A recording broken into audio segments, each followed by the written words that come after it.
My Suara FM. Okey, kembali bersama dengan DM di Ruang Udara My Suara FM dan sekarang ini kita sudah pun bersama dengan Faizul Amirul Abdul Razak merupakan AJK Biro Penerangan GPMS. Selamat datang ke My Suara FM. Ya, terima kasih. Itu dia. Kalau DM tulis dekat post DM awal-awal ni, DM kata ada seorang yang handsome akan datang ke sini. Okey, dan juga dalam segmen Gen Y dengan kerjasama GPMS hari ini, tajuknya kita bercerita tentang usahawan belia kan? Ya, saya. Dan di DM juga diberitahu tadi bahawa Faizul juga merupakan usahawan muda. Umur sekarang berapa ni? Tahun ni baru 29, belum masuk 30 lagi. Oh, Next month belum. baru masuk 30. Ya ke? Maknanya masih belum masuk 3 series lagi. Belum, Masih 2 okay, series lagi ni. Untunglah. Okey, dan bila bercakap tentang usahawan ni, sebenarnya banyak yang kita nak bercerita. Mungkin ada yang kata saingan-saingan menjadi usahawan belia. Kalau sebelum ni kita pernah ada topik berkenaan dengan TPPA, yang mana persaingan di antara usahawan bukan sahaja usahawan belia, tapi usahawan-usahawan veteran juga bersaing dalam TPPA. Tapi kali ini bila kita nak cerita tentang usahawan belia, kita bukan nak cerita pasal TPPA, tapi kita nak cerita tentang minat atau kecenderungan usahawan ni. Sebab kita cakap usahawan ni, ada usahawan konvensional kan? Betul. Kita ada usahawan online. Usahawan online yang paling popular sekarang ni. Sikit-sikit ni mesti ada Instagram. Betul. Jadi bisnes yang Faizul buat sekarang ni ada berkaitan dengan online atau? Okey, buat masa sekarang ni saya fokus 2 bisnes, iaitu salah satunya F&B tentang makanan. Oh, sedap tu. Kenapa tak datang bawa? Saya tak diberitahu. Ke? Oi, adik mana nak kena ni. Okey. And yang lagi satu, saya ada barbershop. Barbershop. Okey, itu nanti kita cerita. Dah tengok belum Ada Apa Dengan Cinta? Belum lagi. Alright, itu dia lagu Ratusan Purnama daripada Melly Goslow dan juga Martino Leo. Bila Ada Apa Dengan Cinta. Okey, tak apa, kita bukan nak cerita berkenaan Ada Apa Dengan Cinta, kita nak cerita ada apa dengan usahawan belia. Yes. Okey, Faizul, pertama je, bila kita cakap tentang usahawan belia ni, apa perkara yang terlintas di fikiran Faizul sendiri? Okey, tentang usahawan belia ni, bagi saya ialah generasi muda yang cuba nak keluar daripada keselesaan untuk nak mencuba satu benda baru, and cuba benda tu dengan hasil titik usaha sendiri. Bagi saya keluar daripada zon makan gaji. Yes. Okey. Dan sebenarnya kalau nak cerita tentang usahawan belia lah, mungkin ada sedikit yang mengatakan, kita pun tahu juga sekarang ini boleh dikatakan belia ini dalam kategori umur 15 hingga 40 tahun. Jadi kebanyakan usahawan belia yang betul-betul berjaya, kategori umur yang bagaimana? Dia, bagi saya, untuk kategori umur ni, dia tak ada kategori umur untuk nak tengok paras seorang tu berjaya ke tak. Sebab dia apa-apa untuk berjaya, dia kena berdasarkan usaha juga. Tak kisahlah you muda ke ataupun you already 30 plus ke. If let's say you punya usaha and you tahu apa yang you buat tu is on dengan atas landasan yang betul, you can be a success. Sebab saya sendiri pun pernah tengok orang yang lagi muda daripada saya dah berjaya dah sekarang. Okey, DM teringat dah waktu tu DM pernah duduk kat asrama. Jadi setiap kali kalau kita balik kan, kita tahu dekat asrama ni orang selalu lapar. Lapar nak makan mi. Kan, orang selalu lapar. Jadi betul. Sebab saya sendiri pun sekolah asrama. Kan, Form 1 sampai Form 5. walaupun dah ada dewan makan, tapi dia tetap sentiasa lapar. Jadi disebabkan itu, kadang-kadang kita ni ada di kalangan macam DM sendiri pun, bila balik DM akan beli stok banyak-banyak dan DM penuhkan dalam almari DM dengan stok. Lepas tu kita jual. Okay. Dekat situ pun dah ada macam satu usaha, orang kata usaha perniagaan. Betul. Kan. Dan kadang-kadang kita tengok dalam almari baju tu penuh dengan makanan daripada baju. Betul. Sampai dulu saya punya sekolah, sebab kan kita orang water cooler kat bawah. So ada seorang kawan saya lah, dia duduk sebelah katil saya. Dia ni pula pandai. Dia pandai take advantage. Alright. So time tu kita orang kalau petang-petang baru lepas bersukan apa, naik dom, kita tengok air tak ada. Oh, okay. So dia turun bawah, satu botol lagi ambil air kat water cooler tu. Alright. dia jual pula dekat kita orang, satu cawan tu 10 sen. Padahal air Hmm. kosong dia pergi ambil kat bawah je. Tapi betul juga. Orang kata malas nak turun bawah. Jadi dengan 10 sen tu alah bagi je lah kan. Yes. Tapi kalau 10 orang beli dah dapat RM1 dah. Betul. Tu dia kalau kena pula baru lepas bersukan masa tu kan. Masing-masing semua dah lepek semua Betul. kan. Okey, itu cerita zaman-zaman sekolah. Tapi mungkin pada ketika tu cabaran tidak terlalu besar. Sebab orang kata kita ni kalau nak buat bisnes ni, kalau sekarang ni nak buat bisnes semuanya mesti ada license Betul. perniagaan kan. Dulu kalau setakat nak jual-jual dekat dalam sekolah tu tak adalah kita kira nak kena ambil lesen apa semua kan. Tapi itu merupakan antara usaha. Dan Yes. dulu juga dekat sekolah kita ada koperasi. Betul. Yang mana koperasi tu diuruskan oleh pelajar-pelajar sekolah sendiri. Betul. kan. DM pun pernah duduk dekat koperasi tu. Duduk dekat situ jual ubat gigi semua kan. Maksudnya bila sekolah dah diterapkan. Sebenarnya subjek usahawan ini daripada sekolah memang dah diterapkan. Cuma kita nak cakap juga sekarang mungkin sekarang ini di universiti DM tak pasti adakah di peringkat sekolah rendah sudah ada subjek keusahawanan. Tak apa, itu nanti kita nak discuss dari dalam soal pendidikan sedikit. Alright, masih lagi bersama dengan DM. Waktu sekarang ni 2.21 petang. Sekiranya anda ada sebarang persoalan nak ditanyakan berkenaan dengan usahawan belia atau sebarang pendapat ingin dikongsikan bersama, boleh tinggalkan pesanan anda di fanpage MySuara FM dan DM akan tolong bacakan. Okey, kita nak cerita teruslah kepada usahawan belia ini. Kita tahu usahawan belia jika nak dibandingkan usahawan-usahawan otai, dah tentulah mempunyai banyak pro and cons. Sebab ada yang cakap kadang-kadang kita orang belia kita nak buat style macam ni. Okey, tapi bila kita mendapatkan nasihat daripada orang-orang otai kata buat macam ni. Dia ada percanggahan. Even dalam family sekalipun, bila antara anak beranak lah kan. Betul. Bila bapak buat bisnes macam ni, dia suruh anak dia buat bisnes macam ni, anak dia tak nak buat macam ni, dia marah pula. Jadi perbezaan ini, adakah ini satu cabaran besar untuk belia sendiri? Bagi saya itu satu cabaran untuk nak tanya pendapat orang yang lebih tua untuk kita. Sebab kadang-kadang pemikiran diorang tu tak sama dengan pemikiran belia. Sebab belia sekarang ni diorang dah dipengaruhi oleh media massa. Sebab orang-orang lama kadang-kadang contoh cara pemikiran diorang still konservatif. Diorang kadang-kadang tak boleh nak terima idea-idea baru yang belia ni cuba nak bangunkan untuk nak buat satu benda yang baru, untuk bisnes yang baru. Kadang-kadang orang tua tu kadang diorang tak support. Sebab diorang cakap boleh ke benda ni? Still ada perkataan boleh ke tu tahu. Supposedly diorang kena tengok benda tu dulu daripada bawah, macam mana benda tu akan bergerak in the future. So diorang tak boleh terus boleh ke benda ni berjaya. Bila dia bertanya boleh ke benda ni, so dia sebenarnya dia akan macam moral down kan untuk belia juga sebenarnya sikit-sikit. Alright, tapi itu jugalah yang kadang-kadang menjadi yang tak seronok ni bila menjadi perbalahan di antara family kan. Dan sebab ini pun DM pun berhadapan benda yang sama. Kadang-kadang bila kita cakap kita buat macam ni, tiba-tiba ayah kita kata okey jangan buat macam ni dulu, ni. Jadi jangan buat macam ni dulu. Jadi maknanya kita kena menunggu. Bila menunggu tu satu penyiksaan. Tapi untuk saya alhamdulillah, saya memang apa yang saya buat sampai ke hari ni memang family saya support. Sebab ayah saya pun dia memang background dia memang bisnes daripada muda. So apa saja yang saya nak buat dia memang support. Itu saya satu yang saya sangat-sangat bersyukur lah. Sebab saya ada kedua ibu bapa saya yang memang support. Apa saja saya nak buat dia orang memang support. Cuma dia orang cuma cakap kat saya apa saja yang saya buat jangan putus asa. Jatuh ke satu bisnes tu jatuh bangun dah biasa dia orang cakap.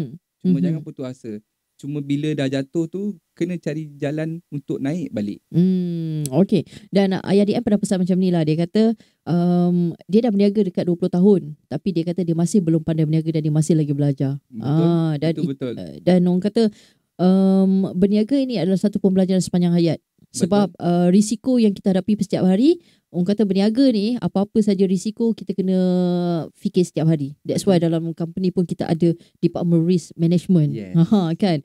Jadi orang kata, tapi kalau company kecil-kecil tak adalah risk management. Tapi kita tetap kena berfikir tentang soal risiko sebab untung tak selalu datang waktu-waktu yang terdekat. Betul. Ada yang Itu cakap, betul. saya nak buat bisnes kalau boleh hari ni berniaga, hari ni kat untung. Mana ada macam tu kan. Saya pun sampai sekarang saya banyak lagi belajar. Saya banyak belajar dengan, saya dulu belajar MMU. So saya pun kadang-kadang banyak konsak dengan sini-sini saya MMU dulu yang mana dah dalam dunia bisnes dia dah 4-5 tahun. Diorang pun banyak juga yang advise saya. And mostly my mentor is my dad lah. Dia pun banyak juga yang advise saya lah. Alright, itu dia, orang kata nasihat harus diterima juga. Okey, sekejap lagi kita akan sambung lagi. Kita nak tanya juga berkenaan dengan bisnes dalam bidang F&B. Sebab kita tahu ramai sekarang ni suka makan. Jadi Betul. ramai juga usahawan belia yang mula terlibat dalam bidang F&B. Okey, Faizul, cerita pasal makan memang buat kita lapar. Alright, Betul. kita tahu juga Sekarang pun memang lunch hour. sekarang memang lunch hour pula tu. Memang tengah lapar, tak makan lagi ni. Okey lah, kita tahu bila cakap pasal usahawan belia benda yang paling common sekali. Kita nak buat bisnes lah, nak try bisnes. Okey, jom nak buat apa? Jual burger. Itu adalah benda yang paling simple kan. Benda paling mudah sekali. Dan kadang-kadang dia ada fikir, kenapa orang tu fikir je jual burger? Mungkin sebab jual burger ni adalah benda yang paling mudah, yang semua orang boleh buat. Betul. Dan mungkin modal dia tak tinggi lah kot. Modal dia starting modal yang tinggi tu sebab kalau nak beli dia punya gerai tu. Gerai kios tu kan. Itu je yang mahal. Itu je yang mahal. Kos dia yang lain tu in term of roti apa semua tu murah je. Tak ada apa-apa sangat kan. Sangat lah. Alright, jadi sekarang ni kita tengok ramai di antara usahawan belia yang memulakan bisnes dalam bidang pemakanan, bidang F&B. Yes. Kadang-kadang orang cakap apa, di mana-mana saja kita boleh nampak food truck. Betul. Dan food truck juga dah jadi satu program di TV dah. Sekarang food truck ni dah jadi satu fenomena. Fenomena, yes. Dan adakah sekarang ini kita boleh panggil diorang ni sebagai peniaga nomad? Boleh juga dikatakan macam tu sebab diorang tak ada satu tempat yang diorang akan stay kat situ, tak ada. Basically selalunya food truck ni diorang ada timing diorang akan akan bagi tahu sebab each food truck ni diorang dah ada follower sendiri. So timing dia contoh daripada pukul 12 sampai pukul 2 diorang ada kat sini. Okay, pukul 3 sampai pukul ni diorang ada kat sini. So follower diorang dah tahu dah tahu waktu mereka berada di tempat-tempat tertentu. Dan orang cakap ini juga food truck ini kebanyakannya dipelopori oleh usahawan-usahawan muda. Betul. Okey, dan ada yang cakap sebab ke food truck ni usahawan-usahawan otai yang dah biasa ada restoran ni dah kehilangan pula sebahagian daripada pendapatan mereka. Betul. Dan orang cakap kalau bagi Faizul sendiri lah kan, mungkin dia tak pasti sama ada Faizul ada bisnes dalam food truck ataupun tidak. Adakah mereka ini mendapat sokongan dari segi bantuan kewangan yang menyebabkan macam senang aja? Sebab dia merasa macam macam satu hari tu ada 5 food truck baru je keluar. Okay. Macam ada setengah yang memang family diorang berkemampuan. So family diorang maksudnya parent diorang yang support. And ada juga yang ada buat perjanjian dengan kedai. Maksudnya diorang ada buat perjanjian, maksudnya lori tu maksudnya diorang directly bayar dekat kedai. So diorang akan bayar by monthly lah. So maksudnya diorang tak, sebab ada setengah kadang diorang ni tak boleh nak buat loan dengan bank. So diorang akan pergi untuk, sebab ada kadang-kadang kedai ni diorang akan ada provide loan untuk usahawan-usahawan muda ni. And ada juga sebenarnya banyak lagi yang government ada sediakan platform untuk akan bagi bantuan untuk usahawan belia ni. Tapi kebanyakan yang benda yang untuk geran ke ataupun loan ni kadang-kadang yang government dah provide ni kadang-kadang tak sampai dekat belia. Belia tak tahu tentang info tu. Okey, itu antara isu juga yang kita nak bincangkan sebentar nanti. Sebab ramai belia yang cakap nak buat pinjaman susah sangat. Macam mana kita orang nak mula berniaga sedangkan kita orang baru saja belajar, habis belajar. Itu nanti kita nak tahu pendapat Faizul berkenaan perkara ini. Okey, jom kita hangatkan sikit isu berkenaan dengan usahawan belia dan juga pinjaman ni. Okey, kita tahu kalau kita nak cakap pasal pinjaman ni, ramai daripada usahawan belia yang merasakan, alah kalau nak buat bisnes bukannya tak boleh, kita orang boleh je buat bisnes. Tapi nak pinjam orang segan, nak buat pinjaman tak lepas. Terutama bagi belia yang baru saja habis belajar, bila ada je program-program usahawan belia Siswazah lah, nama hebat ni. Betul. Kan, tiba-tiba bila nak buat pinjaman untuk membuat bisnes dan perniagaan, dia tengok hutang belajar kita masih lagi ada. Dan disebabkan hutang belajar tu kita tak dapat buat pinjaman. Betul. Nak buat pinjaman kena jual tanah pula. Dah tak pasal-pasal. Jadi dah menyusahkan ibu bapa sekali lagi. Betul. Jadi pendapat Faizul berkenaan dengan hal ini? Okay, in term of yang untuk saham belia ni, kadang-kadang diorang ni tak di-expose. Sebab bagi saya sebenarnya kerajaan dah menyediakan banyak platform untuk golongan belia ni untuk mendapatkan grant ataupun loan. Okey. Tapi masalah golongan belia ni, kadang-kadang golongan belia di luar bandar, kadang-kadang diorang ni tak di-expose sangat dengan teknologi internet. So kadang-kadang diorang tak tahu macam mana diorang nak serve, untuk nak tengok apa yang government sediakan. So basically government kena sediakan satu platform untuk approach golongan-golongan belia ni, educate diorang tentang apa yang government sediakan untuk diorang nak set up diorang punya bisnes kecil-kecil. Yelah, sebab kita ada IKS, kita ada orang kata peringkat pinjaman tu berbeza-beza. Kalau peringkat daripada 1,000 ke 5,000 ada program dia. Betul. 5,000 ke 50,000 ada program dia. Jadi mungkin juga di antara belia ini mereka tidak dapat mendapat maklumat yang sepenuhnya dan mereka mendapat maklumat yang salah. Yes, sebab kadang-kadang yang nak pinjam antara 1,000 ke 5,000 dia pergi minta yang dekat 50,000. Memang tak lepas lah. Memang tak lepas lah. Program tu tak kena. Betul. Kan? Dia program tu dia ada Sebenarnya level-level dia kan. program yang salah satu contohnya macam TUBE, program tunas usahawan belia Bumi Putra. Oh, TUBE Yes, Okay. TUBE. And also lagi satu is program Putra, dia under MARA. Kalau tanya golongan belia pun tahu program Putra. Diorang pun tak tahu. Masalah tak ada orang yang educate diorang tentang program-program ni yang DM pun tak tahu juga. yang diorang boleh dapat fund untuk nak set up bisnes kecil. Yang macam contoh di DM cakap nak set up untuk nak buka stall burger. Putra ni sebenarnya program Putra ni boleh fund, boleh bagi grant untuk you nak buka stall burger tu sebenarnya. Tapi diorang ni diorang tak tahu source tu. So diorang pun fikir, aduh aku nak buka stall burger pun duit tak cukup, macam mana ni. Orang kata kalau dah ada stall, dah beli stall, duit untuk beli bahan mentah dah tak ada pula. Tak boleh juga berjalan perniagaan. Betul. Dan kalau dari segi penguatkuasaan pula mungkin ada di antara mereka-mereka yang memberikan pinjaman ini, kadang-kadang dia orang ni tak datang untuk bertemu ataupun membuat kaji selidik di kalangan mereka, orang kata apa, di kalangan belia-belia yang nak berniaga. Sebab kadang-kadang belia ni, satu, mereka ada kekangan komunikasi. Betul. Kan? Dan kadang-kadang dalam kekangan komunikasi itu menyebabkan diorang pun tak dapat maklumat-maklumat ini. Betul. Adakah program-program yang sedia ada ni, mereka, kalau pendapat Faizul kat mereka ni tak cukup kru ke untuk turun padang? Sebab selalu je DM bila tengok kadang-kadang macam ni, DM selalu mendapat alasan yang mereka tak cukup orang untuk buat pemantauan. Bagi saya pemantauan tu dia tak ada masalah sebenarnya. It depend. Dia sebenarnya kadang-kadang diorang terlalu ambil benda ni remeh-temeh sangat. Sebab tu kadang-kadang diorang tak turun padang. Tapi sebenarnya benda tu ialah untuk kemajuan masa depan negara kita. Sebab at one point nanti belia-belia ni yang akan naik untuk menjadi pemimpin. Betul. Okay. So kadang-kadang benda tu bagi saya kadang diorang macam tak fokus sangat 100% lah. Sebab bagi diorang ada benda lain yang diorang patut ambil tahu yang lagi penting. Tapi sebenarnya golongan-golongan bawah ni yang patut kita jaga diorang. Alright.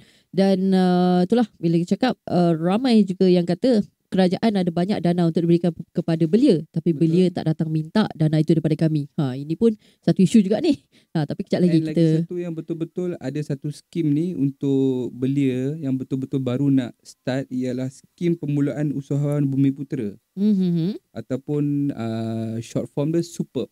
Okey. Memang skim ni untuk golongan-golongan belia yang macam berumur 18 tahun, 19 tahun yang baru nak start up their own business. Memang skim ni memang khas untuk diorang, untuk membantu golongan-golongan belia ni sebenarnya. Okey, selain daripada kita tahu macam yang Faizul sebut tadi, ada banyak sangat program untuk belia ni, membuat Betul. pinjaman, memberikan, dan kerajaan sendiri banyak saluran-saluran yang diberi. Ada yang kata daripada Tekun, juga daripada AIM, kemudian program hijrah. Ada banyak sangat program yang memberi pinjaman kepada Betul. mereka-mereka ni semua. Tapi kadang-kadang belia dia tak sampai kepada atasan, sebab kadang-kadang ada pihak ketiga, ada orang tengah. Orang tengah ni yang orang tengah ni yang menyebabkan masalah untuk golongan yang menyediakan skim ni untuk nak sampai ke golongan belia ni. Benda tu tak sampai sebab ada orang tengah. Itu benda yang diorang kena tengok benda tu sebenarnya. Okey, sebab yalah, mungkin pada setengah mereka menilai kemampuan seseorang atas kertas. Yes. Itu pun satu cabaran juga, sebab mereka, bila kita menilai seseorang atas kemampuan di atas kertas, dia akan menjadi satu masalah juga, sebab kadang-kadang potensi mereka ni bukan di atas kertas. Betul. Potensi mereka suatu benda yang kita tak nampak. Yes, itu memang saya sebut. Dan inilah juga mungkin kerja-kerja orang ketiga yang menilai mereka hanya di atas kertas tadilah. Betul. Yang DM katakan. Dan mungkin kita nak bincangkan juga, mungkin sekejap lagi, mungkin Faizul boleh memberikan sedikit carangan ke, sebab kita tahu kalau dana yang ada ini, yang sentiasa dipersoalkan, yang tak pernah habis ini, Betul. tidak disalurkan kepada belia yang sepatutnya, ke manakah dana ini pula akan diberi, nak pergi pula kejap lagi kan. Betul. Dan kita harapkan sebenarnya macam DM sendiri pun, kita harapkan supaya lepas ni ramai lagi di antara belia-belia yang akan berganding bahu dalam menjadikan diri masing-masing sebagai ahli perniagaan. Seperti Rasulullah pun pernah berkata, 99% rezeki kita adalah daripada perniagaan sendiri. Dan 1% lagi tu adalah usaha. Itu dia. Usaha pun kalau tak ada, susah juga, betul tak? Betul. Alright, dan antara usahanya mungkin selepas ini usaha daripada kedua-dua pihak, daripada belia sendiri dan juga daripada kerajaan sendiri, untuk memberikan mereka ini lebih pendedahan. Dan mungkin untuk memudahkan sedikit proses peminjaman. Itu kejap lagi lah kita discuss, okay? Okey, bukan hal aku daripada Kakak Azraf dan juga Slick, dan juga ramai yang cakap bukan hal aku kalau korang tak boleh nak bayar hutang. Okey, mungkin kita nak tanya lah untuk di penghujung ini, sedikit informasi yang mungkin Faizul boleh kongsikan bersama dengan semua belia-belia usahawan di luar sana. Sekiranya mereka yang berminat sangat nak menjadi usahawan, mereka tidak mempunyai modal, tetapi ingin mencuba dengan modal sendiri, mungkin ada sedikit orang kata nasihat ataupun panduan kepada mereka. Belia yang berkemampuan, ada sedikit simpanan untuk nak set up bisnes, apa-apa bisnes pun walaupun pun besar, kena ada business plan dahulu. Kena ada proper business plan. At least kita tahu hala tuju bisnes kita. And lagi satu, kena ada pengurusan kewangan yang baik. Sebab apa-apa bisnes pun, pengurusan kewangan tu paling penting. Sebab bisnes takkan berjaya tanpa pengurusan kewangan yang teruk. Maksudnya pengurusan kewangan yang terbaik, bisnes tu akan boleh pergi jauh. Maksudnya kita boleh tengok, kita boleh ramal bisnes kita dengan business plan, dengan finance, dengan forecast tentang account. So benda tu, walaupun kalau belia tu tak tahu tentang untuk pengurusan kewangan, boleh minta kawan-kawan yang ada experience tentang kewangan, boleh minta diorang ajar. Jangan benda tu tak tahu, jangan tak belajar. Jangan macam tu, sebab apa-apa bisnes pun pengurusan kewangan paling penting. Sekurang-kurangnya basic aliran tunai tu kena tahu, kan, keluar masuk duit, keluar masuk apa semua. Itu paling penting. Okey, dan juga mungkin Faizul nak nak promote sikit berkenaan dengan bisnes yang Faizul tengah buat sekarang ni? Boleh, kalau Ah. siapa yang peminat ikan bawal boleh datang ke kedai saya yang bertempat di Plaza Damas, iaitu di restoran Podium by Daun. And Podium by Daun yes, di Oh, Podium by Daun. okay. Dia dekat dengan pintu belakang Istana Negara. Oh, alright. And lagi satu, saya ada barber shop. Nak potong rambut tu boleh lah. Potong rambut, nak handsome. Nak handsome. Maknanya dapat potong 10 kali cut dapat satu free. Boleh. Nak jadi cawak doyok pun boleh. Oh, iya ke? Okay, barber shop tu dekat mana? Okay, kedai tu bertempat di Kelana Jaya, iaitu bersebelahan dengan kedai Aksesori Brothers. And 28 hari bulan 5 ni kita orang akan buat grand opening. Oh, baru nak buka ni. Kedai dah buka dah. Oh, Cuma kedai dah grand opening is on this 28. Alright. 28 hari bulan 5 ni. Okay. Dijemput semua datang sebab ada 2 event on that day. Kita orang ada fashion show. Wow. Dengan barber battle. Barber mesti battle, semua orang tertanya barber battle kan. Tak pernah lagi orang buat kan. So kita orang akan buat barber battle on that day. Okay. Kita orang menyatukan semua barber shop seluruh Malaysia daripada Singapura apa semua datang. Okay. Untuk tujuan satunya hari tu barber battle bertempat di The Duke Kelana Jaya. Duke Kelana Jaya. Yes. Alright. So barber battle ni dia punya model-model tu dah ada ke belum? Rambut aku tak potong boleh, ni. Kalau DM nak jadi model boleh. Boleh dialu-alukan. Dialu-alukan Wow, barber battle lah. Yang menang dapat hadiah apa ni? Okay, tempat pertama untuk setiap kategori, tempat pertama hadiah RM500. Okay. Tempat kedua RM300. Alright. And tempat ketiga RM200. And berserta dengan sijil penyertaan lah. Okay, alright. Itu dia barber battle. 28 hari bulan 5. Bertempat Waktu? Dari pukul 10 sampai pukul 7 malam. 10 sampai pukul 7 malam. Ada 2 event di sana, iaitu barber battle dengan fashion show. Dan fashion show. Jadi kau nak tahu Wak Doyok datang ke? Maybe datang. Maybe datang Okay, kepada peminat-peminat yang nak buat misai pun boleh juga. Barber battle ni bukan sekadar rambut dia, misai pun boleh juga kan. Alright, jadi bolehlah datang beramai-ramai dan boleh jumpa Faizul di sana nanti. Okay, terima kasih sekali lagi Faizul. Okay, terima kasih sudi datang sudi berjemput saya hari ini. Ya, terima kasih juga kepada penerbit kita yang jemput ni. Terima kasih Cik Penerbit. Okay, dan kepada anda yang lain, teruskan bersama dengan Mysore FM.